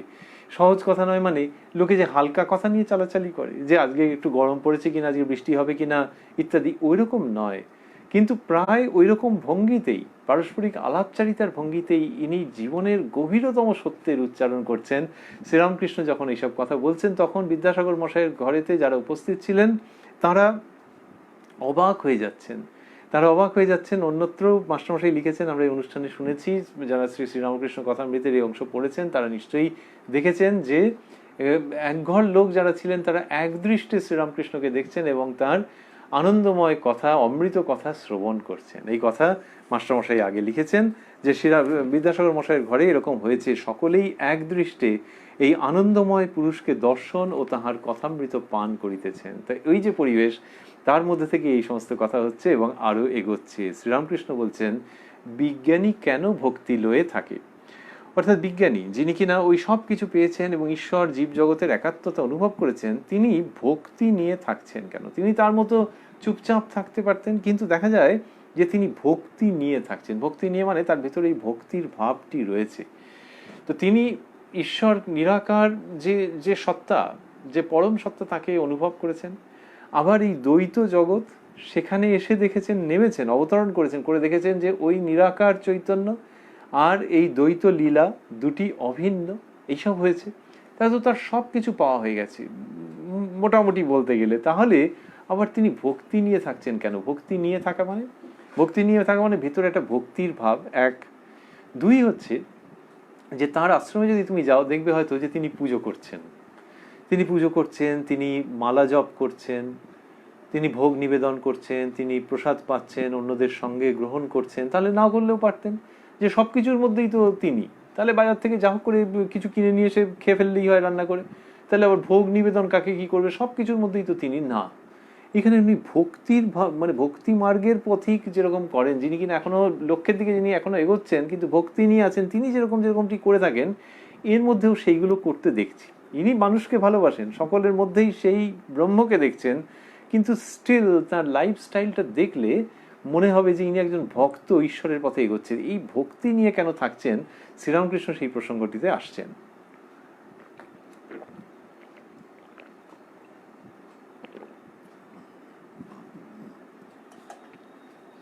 এসে বলছেন, বিজ্ঞানী কেন ভক্তি লয়ে থাকে, এর উত্তর এই যে আমি যায় না। সমাধি অবস্থায় যায় বটে, কিন্তু আবার এসে পড়ে। আর সাধারণ জীবের অহং যায় না। অশ্বত্থ গাছ কেটে দাও, আবার তার পরদিন ফেকড়ি বেরিয়েছে, সকলের হাস্য। তা বললেন, বিজ্ঞানী কেন ভক্তি লয়ে থাকে, এর উত্তর এই যে আমি যায় না। মানে এই একটা আমিত্বের যে বোধ, এইটা যেতে চায় না। আমিত্বের বোধ মানে আমি অহংকার, সেটা নয়, কিন্তু মানে সেটা তো একটা বড় রকমের আমি, কিন্তু ক্ষুদ্র সূক্ষ্ম জায়গাকার যে আমি, সেটাও যেতে চায় না। অর্থাৎ এই যে আমি সকলের থেকে আলাদা, এই বোধটা, আমি সকলের থেকে আলাদা, এটা যে আমরা যে অর্থে অহংকার বলি, বোস্টিং, ওটা তো স্থূল, ওটা তো থাকলে হবেই না। কিন্তু সূক্ষ্ম অবস্থাতেও একজন হয়তো ভাবছেন যে তিনি ঈশ্বরকে নিয়ে রয়েছেন, তিনি ভগবানের ভাবে মজে রয়েছেন, আর অন্য যে মানুষ যে কিনা সাংসারিক ব্যাপার স্যাপারের মধ্যে রয়েছে, একজন খুব সেজেগুজে যাচ্ছে সামনে দিয়ে, তাকে দেখে যদি এনার মনে হয় যে বাবা এ তো ভোগী লোক, যেভাবে যাচ্ছে বোঝাই যাচ্ছে ও জামা কাপড়ের কি বাহার ইত্যাদি, তাহলে আমি পবিত্র, এটা যদি কেউ ভাবেন তো ভুল তো নয়, আসক্তি শূন্য, ভুল তো নয়। কিন্তু যে মুহূর্তে এটা ভাবতে আরম্ভ করবেন, ওই আমিত্বটা তার স্বাভাবিক অবস্থার সঙ্গে মিলবে না, কোথায় যেন একটা দাঁতে দাঁতে বসতে চাইবে না, এই আমিত্বটা যেটা কিনা অন্যের থেকে তফাৎ করে রেখেছে, তাহলে ওই ব্যক্তিকে কীরকম মনে হবে? ওই ব্যক্তি যে ভোগী, ও যে ভোগের মধ্যে আছে সে তো বোঝাই যাচ্ছে, তার অ্যাপিয়ারেন্স থেকেই বোঝা যাচ্ছে, তার মাইন্ডসেটটাকে আন্দাজ করা যাচ্ছে। কিন্তু ইনি যখন নিজেকে তার থেকে আলাদা ভাববেন তখন মুশকিল হয়ে যাবে। এই যে আমিত্বটা, যে আই অ্যাম সামথিং, এইটা কোনো না কোনোভাবে এসে অ্যাফেক্ট করবেই, কোনো না কোনোভাবে এসে অ্যাফেক্ট করবেই, যে তুমি একজন কেউ, তুমি অন্যের থেকে অনেক উন্নত, ইংলিশে যেটাকে বলা হয় যে হোলিয়ার দ্যান দাও, তোমার থেকে আমি, জগতের তুলনায় আমি, এই যে আমিত্বটা, এই আমিত্বটাও ক্ষতিকর। তাহলে সে কি ঘাড়ের ওপর পড়ে কারুর ক্ষতি করছে না, কিন্তু আমি যে অন্যের থেকে পুত পবিত্র উন্নত, এইটা ভেবে নিজের অবস্থাটাকে যেন একটু ডিগ্রেড করে ফেলছে। তা বিজ্ঞানী সেই জায়গাটার সম্পর্কে সচেতন থাকেন। খুব সূক্ষ্ম জায়গায় শ্রীরামকৃষ্ণ নিয়ে আসছেন, নিয়ে এসে বলছেন সমাধি অবস্থায় যায় বটে কিন্তু আবার এসে পড়ে। তাহলে সমাধি অবস্থাতে তিনি বলছেন, আসলে সমাধির তো নানান রকম আছে, তো সেই শ্রীরামকৃষ্ণ বলছেন যে সমাধি অবস্থাতে, তার মানে ইউজুয়ালি সমাধি বলতে মানুষ যা বোঝে সেটাও নট দ্যাট সেফ।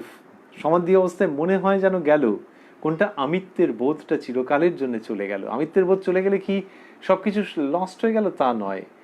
ইন্ডিভিজুয়ালিটি যখন চলে যায় তখন প্রকৃত পার্সোনালিটি তৈরি হয়। ব্যক্তি স্বাতন্ত্র্য চলে গেলে ব্যক্তিত্ব তৈরি হয়, এবং সেটি হচ্ছে পূর্ণ আধ্যাত্মিক ব্যক্তিত্ব, অন্য অর্থে নয়, হিরোইক অর্থে পার্সোনালিটি নয়। কিন্তু স্পিরিচুয়াল পার্সোনালিটি তখনই হচ্ছে যখন তার ইন্ডিভিজুয়ালিটি চলে যাচ্ছে, অন্যের থেকে নিজেকে পৃথক করে দেখার দৃষ্টি যখন চলে যাচ্ছে, ব্যক্তি স্বাতন্ত্র্য যখন চলে যাচ্ছে, তখন আধ্যাত্মিক ব্যক্তিত্ব তৈরি হচ্ছে। তো শ্রীরামকৃষ্ণ বলছেন যে এই ব্যক্তি স্বাতন্ত্র্য মহাপাজি, ও কোথায় যেন গিয়ে একটা লুকিয়েছিল, ও মা আবার এসে হাজির হয়েছে। তো সমাধি অবস্থায় যায় বটে কিন্তু আবার এসে পড়ে। এইটা হচ্ছে বিজ্ঞানী সেই জন্য ওই ভক্তি লয়ে থাকেন। ভক্তি লয়ে থাকেন মানে যে তিনি তার মনটাকে সারাক্ষণ ঈশ্বরের কাছে রেখে দিয়েছেন, যে ও এই 8টা বেজে গেল, তাহলে এখন ঠাকুরের জন্য এই করতে হবে, 9টা বেজে গেল, 10টা বেজে গেল, এই সময় এই সময় ভোগ নিবেদন করতে হবে, এই সময় শয়ান দিতে হবে, এই সময় শীতল হবে, এই সব নানান রকম তার টাইমিংয়ের মধ্যে রেখেছেন। কেন? মনটা ওরই মধ্যে সারাক্ষণ রয়েছে। তাহলে এই ভক্তি ভাব নিয়ে তিনি থাকছেন, নিজেকে এনগেজ রাখছেন, যাতে ওই যে বদমাস আমিটা আছে, মহাদুষ্ট আমি, সেই আমিটা যেন বারবার যাতে এসে না পড়তে পারে। এই করতে করতে আমিকে তিনি চিরতরে গুড বাই করে দেবেন। আর সাধারণ জীব, শ্রীরামকৃষ্ণ মজা করে বলছেন, আর সাধারণ জীবের অহং যায় না। অশ্বত্থ গাছ কেটে দাও, আবার তার পরদিন ফেঁকড়ি বেরিয়েছে, বলতে সকলের হাস্য। কিভাবে দেখিয়েছিলেন কি জানি, কিন্তু সবাই হেসে ফেলেছেন। বিজ্ঞানীর প্রসঙ্গ হচ্ছে সেখানে অশ্বত্থ গাছের ফেঁকড়ি বেরোনো। তাহলে অশ্বত্থ গাছের কিরকম হলো, যে ওই বাড়ির কার্নিশে এখানে ওখানে সেখান থেকে অশ্বত্থ গাছ বেরিয়েছে, তো একজন মিস্ত্রি ডেকে হোক, নিজে হোক, একদম শার্প একটা কিছু দিয়ে বলে একবার নির্মূল করে কাটো, বুঝেছো, নির্মূল করে, একদম যেন না থাকে, ওখান থেকে শিকড় বার করে নানান রকম করলো। সে তার একবেলার রোজ দিতে হলো, সে দিয়ে টিয়ে তারা ঘেমে নিয়ে স্নান করে টোরে বললে বাবু সমস্ত করে দিয়েছি বলে ঘামটাম মুছে চান টান করে টাকা ফাঁকা নিয়ে গেল। এবারে পরের দিন সকালে উঠে তিনি সূর্য প্রণাম করতে গিয়ে দেখলেন একটা ফেঁকড়ি বেরিয়েছে। তো এই যে অবস্থা, তো সেইটি শ্রীরামকৃষ্ণ বলছেন যে এই অহংকারের হচ্ছে এই অবস্থা, যে কোথার থেকে যে এসে আবার উপস্থিত হয় কোনো বোঝা যায় না। তো বলে এইসব কথা বলেছেন, বলছেন জ্ঞান লাভের পরও আবার কোথা থেকে আমি এসে পড়ে। স্বপনে বাঘ দেখেছিলে, তারপর জাগলে তবুও তোমার বুক দূর দূর করছে, জীবের আমি লয়েই তো যত যন্ত্রণা। এরম বললেন, বলছেন একটা উদাহরণে আসছেন। তো তার আগে বলছেন জ্ঞান লাভের পরও আবার কোথা থেকে আমি এসে পড়ে। এরকম উদাহরণ এর কাছাকাছি শাস্ত্রে আছে।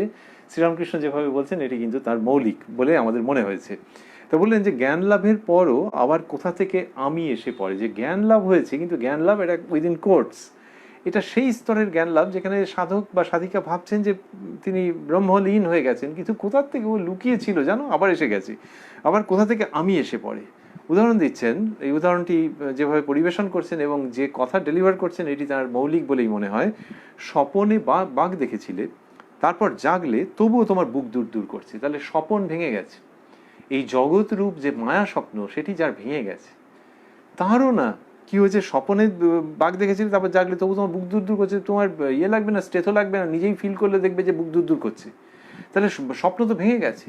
You know that no more, you know that it was not a tiger, you are no more under that illusion.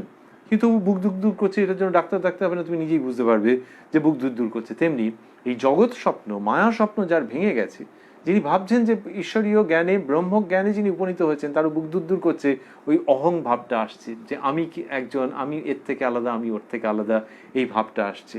তো সেইটা শ্রীরামকৃষ্ণ বলছেন যে এইটা যে এসে পড়ে না ওই জ্ঞান লাভের যে পথ, সেই জ্ঞান লাভের পথে এটা ঠিক হতে চায় না, কোথা দিয়ে যেন এসে যায়। ওই জন্য না ভক্তিটাকে অবলম্বন করে থাকতে হয়, ভক্তি বাঁচিয়ে দেয়।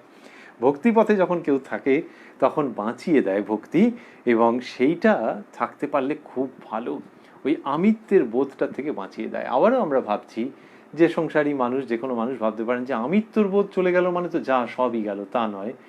আমিত্বর বোধ নিয়ে লোকে ভাবে যে এই জগতে বেঁচে আছি আর আনন্দ করে বেঁচে আছি, কিন্তু শ্রীরামকৃষ্ণ যেভাবে দেখাচ্ছেন, আমাদের আধ্যাত্মিক ঐতিহ্য যেভাবে দেখানো হচ্ছে, সেটি হচ্ছে এই যে এই আমিত্ব, আসক্তিতে জড়াজড়ি হয়ে যাওয়া কাদামাখা যে আমিত্ব, এটা যখন চলে যায় তখন সত্যি সত্যি বাঁচার সূচনা হয়, জীবন ধারণের সূচনা হয়, যখন ওই প্যাচপ্যাচে আমিত্বটা চলে যায়। ঝকঝকে আসক্তিশূন্য আমিত্ব নিয়ে নতুন করে বাঁচা, নবজীবন লাভ, সেই নবজীবন লাভের কাহিনীর মধ্যে আমরা রয়েছি কথায় কথায় কথামৃত অনুষ্ঠানে। একটু বাদেই আমরা এই অনুষ্ঠান সমাপন করব। তার আগে ভাবছি যে সপ্তাহের সোম থেকে শনিবার পরিবর্তিত সময় রাত্রি 9টা থেকে 10টায় আপনারা দেখছেন কথায় কথায় কথামৃত, এবং রবিবার দিন থাকছে শ্রীরামকৃষ্ণের পার্শ্বদ প্রসঙ্গ, ওই রাত্রি 9টা থেকে 10টা। এই রবিবার ধ্যান ও শান্ত শিবানন্দ এই প্রসঙ্গ থাকছে। এই কথায় কথায় কথামৃত প্রাণারাম ইউটিউব চ্যানেলে দেখতে পাওয়া যাচ্ছে, যেখানে কিনা কেউ যদি নিয়মিতভাবে সমস্ত ভিডিও সম্পর্কে জানতে চান তাহলে তিনি সাবস্ক্রাইব বাটনটি ক্লিক করবেন, প্রেস করবেন, এবং তার পাশে যে বেলের ছবি আছে সেই ছবিটি ক্লিক করবেন, তার সঙ্গে যে ফুটে উঠবে সেখানে যে অল বলে লেখা আছে সেই অলটা ক্লিক করে দিলেই যথাসময়ে তিনি সমস্ত নির্দেশনা, তিনি সমস্ত নোটিফিকেশন প্রাণারামের সবকটি ভিডিওর। এই বার্তার সঙ্গে সঙ্গে আমরা আবারও ভাবতে চাইছি যে এই যে রাত্রি 9টা থেকে 10টা এই যে সম্প্রচারের সময়, এটা নিয়ে যদি কারোর কোনো বক্তব্য থাকে, তার কীরকম মনে হচ্ছে, তাহলে তিনি ওই চ্যাটের মধ্যে যখন ইউটিউবে অনুষ্ঠানটি চলছে সেখানে তার মন্তব্য লিখতে পারেন, বা পরেও যখন দেখছেন ওখানে লিখতে পারেন, অথবা পবিত্র সুর প্রাণারামের তাকেও হোয়াটসঅ্যাপ করে জানাতে পারেন। এই নানান রকমভাবে আপনাদের মতামত পবিত্রবাবুও জানতে খুব আগ্রহী থাকবেন। আমরা দেখছিলাম শ্রীরামকৃষ্ণের কথার মৃত প্রসঙ্গ, এবং আমরা তার মধ্যেই ছিলাম। আর শেষ করতে করতে ভাবছি ওই যে তিনি বলছেন যে ভক্তি নিয়ে থাকতে হবে, এবং এই ভক্তি নিয়ে থাকলে তুমি বেঁচে গেলে ওই আমিত্বটা, ওই কাদা প্যাচপ্যাচে আমিত্ব আমরা যেটিকে ভাবছিলাম, আসক্তি জর্জরিত যে আমিত্ব, সেইটার থেকে তুমি বেঁচে গেলে যদি তুমি ভক্তি নিয়ে থাকো। এটি যে শ্রীরামকৃষ্ণ আনছেন, এবং বলতে বলতে তিনি গরুর উদাহরণ দেবেন, কি চমৎকার, সেগুলো আমরা পরের দিনকে শুনবো। এবং এই যে বেঁচে যাওয়া, এই বেঁচে যাওয়ার যে কথা যেখানে থাকে তাকেই বলা হয় কথামৃত। সেই কথামৃত যেটি মানুষকে আসক্তিপূর্ণ বেঁচে না থাকা, বা একরকম অর্ধমৃত অবস্থায় বেঁচে থাকা, সেই অবস্থা থেকে সত্যিকারের বেঁচে থাকা এবং মৃত্যুঞ্জয়ী অমরত্বের স্বাদ দেওয়া, এটি যে কথামৃত করে থাকে, সেই কথামৃতের মধ্যে আমরা থাকবো। আর শ্রীরামকৃষ্ণ ওইটা বললেন, একটু আগে আমরা শুনেছি যে গীতার অর্থ কি 10 বার বললে যা হয়, গীতা 10 বার বলতে গেলে ত্যাগী ত্যাগী হয়ে যায়। গীতায় এই শিক্ষা, হে জীব, সব ত্যাগ করে ভগবানকে লাভ করবার চেষ্টা করো। তাহলে যে গীতার শিক্ষা যে ভগবানকে লাভ করা, তাহলে মনের দিক থেকে সমস্ত আসক্তি ত্যাগ করে ভগবানকে লাভ করার চেষ্টা করো। এই যে গীতার যে শিক্ষা, গীতার শিক্ষা কে প্রদান করেছিলেন? শ্রীকৃষ্ণ প্রদান করেছিলেন। এবং এ যুগে ইনি, যার কথা এখানে আমরা পাচ্ছি, যার শ্রীমুখের বাণী পাচ্ছি, তিনি একাধিকবার বলেছেন অন্তরঙ্গদের কাছে যে যে রাম যে কৃষ্ণ, ইদানিং এই দেহে সেই রামকৃষ্ণ। ইদানিং মানে প্রেজেন্টলি, বর্তমানে, এই দেহে সেই রামকৃষ্ণ, এটা তিনি বলেছেন। মাইকে বলেননি, অনেকজন জানবে এরম বলেননি, কিন্তু যাদের উপযুক্ত মনে করেছেন তাদের কাছে এই কথাটি তিনি রেখেছেন। সেই যে শ্রীরামকৃষ্ণ, তার কথা আমরা পড়ছি, তার শ্রীমুখের বাণী আমরা শুনছি, এবং তিনি যখন বললেন যে গীতায় এই শিক্ষা যে সব ত্যাগ করে ভগবানকে লাভ করবার চেষ্টা করো, তখন আমাদের মনে পড়ছে যে ওই তিনি শ্রীরামকৃষ্ণ রূপে উপস্থিত। আর কি, ওই গীতা শাস্ত্র বর্তমান যুগে ওই এডিশন হয়তো সংস্করণ হয়, গীতার নবসংস্করণের নামই হচ্ছে কথামৃত। তাহলে ওই গীতা এবং ওই শ্রীকৃষ্ণ এ যুগে এই শ্রীরামকৃষ্ণ এবং এই শ্রী শ্রী রামকৃষ্ণ কথামৃত, যার মধ্যে দিয়ে আমরা আবারও পাচ্ছি যে সব ত্যাগ করে ভগবানকে লাভ করবার চেষ্টা করো। ইনি বলছেন যে ঈশ্বর দর্শনই মানুষ জীবনের উদ্দেশ্য। রামচন্দ্রের কথাও বললেন, একটু আগে আমরা শুনেছি কি সুন্দর করে বলেছেন। তাহলে এই রামচন্দ্রের কথা, শ্রীকৃষ্ণের কথা আমরা পাচ্ছি শ্রীরামকৃষ্ণের শ্রীমুখে, পাচ্ছি কথামৃতের মধ্যে দিয়ে। অতএব শ্রীরামচন্দ্র শ্রীকৃষ্ণ আমাদের মানসপটে, আমাদের অন্তর জগতে শ্রীরামকৃষ্ণ রূপে আবির্ভূত হচ্ছেন এবং মৃত্যুঞ্জয়ী জীবন দর্শনের সন্ধান দিচ্ছেন। সেই জীবন দর্শনের কথাই আমরা শুনছি, আরও শুনব আগামীকাল। ওই ভক্তি নিয়ে বেঁচে যাওয়ার প্রসঙ্গ, ভক্তি নিয়ে আমিত্বের গর্তে মৃত্যু থেকে অব্যাহতি পাওয়ার প্রসঙ্গ আমরা শ্রবণ করব। সেই পূর্ণ প্রসঙ্গে যাওয়ার এবং অবস্থান করবার জন্য আমরা অপেক্ষায় থাকব এবং অবশ্যই এই কথামৃতের মধ্যে থাকতে চাইব। যে কথামৃতের আজকে আমরা যেখানটিতে শেষ করছি সেটি হচ্ছে উদ্বোধন কার্যালয়ে প্রকাশিত যে কথামৃত, তার 52 পৃষ্ঠা। অনেকেই চান যে কথামৃত শোনার পর যে নিজের মনে কথামৃত একটুখানি পড়বেন, অধ্যয়ন করবেন, গভীরভাবে ভাববেন। কেউ কেউ আমাদের জানিয়েছেন যে এতে তাদের আনন্দ হচ্ছে। তো ওই সকলের জন্য উদ্বোধন কার্যালয়ের 52 পৃষ্ঠা, উদ্বোধন কার্যালয় থেকে প্রকাশিত শ্রী শ্রী রামকৃষ্ণ কথামৃতের অন্যান্য প্রকাশনার বিভিন্ন পৃষ্ঠায় পাওয়া যাবে, কিন্তু শ্রীরামকৃষ্ণ যখন বিদ্যাসাগর মশাইয়ের বাড়িতে উপস্থিত হয়েছেন সেই দিনের প্রসঙ্গ উদ্বোধন কার্যালয়ের কথামৃতের 52 পৃষ্ঠা। এইটি শেষ শুনতে শুনতে আমরা ভাবছি যে ওই আমিত্বকে অতিক্রম করে মৃত্যুঞ্জয়ী হওয়া এবং ভক্তি নিয়ে বেঁচে যাওয়া, মৃত্যুকে জয় করে বেঁচে যাওয়া, সেই প্রসঙ্গে আমরা আগামীকাল ফিরব। সেই অপেক্ষায় থাকব এবং অবশ্যই অপেক্ষায় থাকব আপনাদের সঙ্গে মিলিত হওয়ার এই পূত পবিত্র গ্রন্থকে অনুধ্যানের আসরে। ওম নিরঞ্জনং নিত্যম অনন্ত রূপং ভক্তানুকম্পা ধৃত বিগ্রহং বৈ ঈশাবতারং পরমেশমিড্যং তং রামকৃষ্ণং শিরসা নমামহ।